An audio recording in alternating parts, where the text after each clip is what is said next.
We all know those times when you go through some old boxes or an attic and find something that brings back memories, whether it be an old plushie, a piece of clothing, or in the case of Projected Dreams, a picture book. Before you know it, you're reliving old memories, both good and bad, in a nostalgic buzz.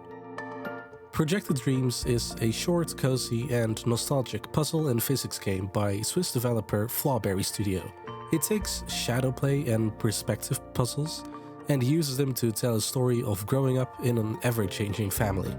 Each level tasks you with recreating a shadow on the wall, with the different toys and other objects in the room, to turn them into real objects from the past.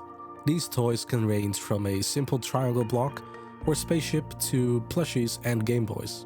Probably things many of us had in our actual bedrooms when growing up.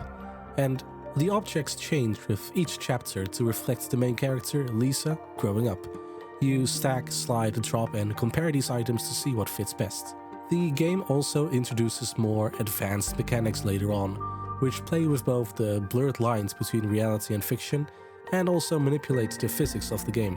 Think about things like a octopus that can glue two objects together to defy physics, a ghost that can turn an object invisible, or a sci-fi cloning machine to create duplicate toys. These fun little additions serve to spice up later chapters, while still keeping it quite relaxed, as there's never just one solution for each puzzle. But while each puzzle is completely up to you, it is sometimes a struggle to fight with the physics engine, as it can be quite frustrating to line up two objects perfectly.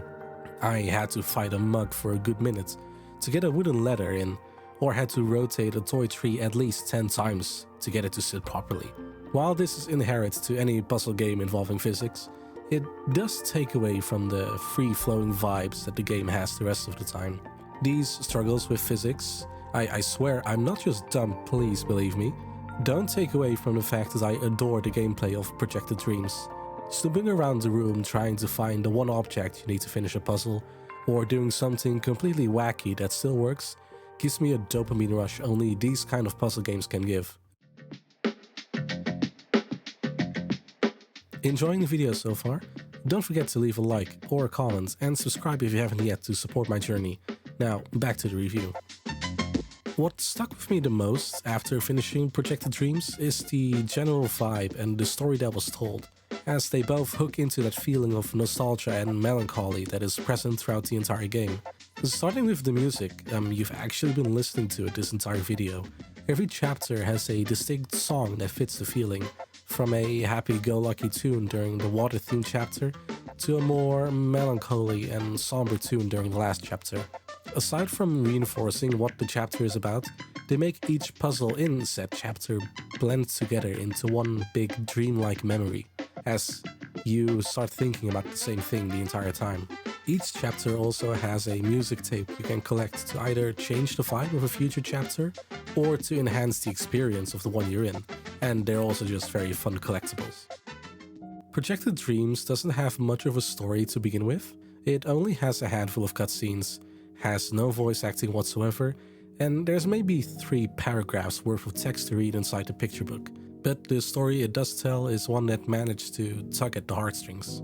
Now, I won't go into spoilers.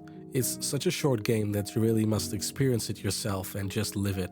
But the story of Lisa's childhood and relationship with her oldest sister, starting at her birth, is a very relatable story of loss, childhood experiences, and growing up with older siblings who are further in life than you are. Because each picture in the picture book only gets revealed after you complete the puzzle and build a silhouette of the object, you often end up thinking about what the picture might be while solving the puzzle. What could this spaceship be for, or why are we building a burger? This makes it so that when you finally get it and see the whole picture, it hits even harder, and you instantly forget the actual object you built. Rather, you focus on the faces of the people in the picture, Lisa's family or your family, and start to wonder what they were doing and thinking about when the picture was taken. All in all, Projected Dreams is a really cozy, nostalgic, and fun little puzzle game that invites you to relive the past and play around like a child again, even if it's just for a few hours and the blocks tumble down every now and then.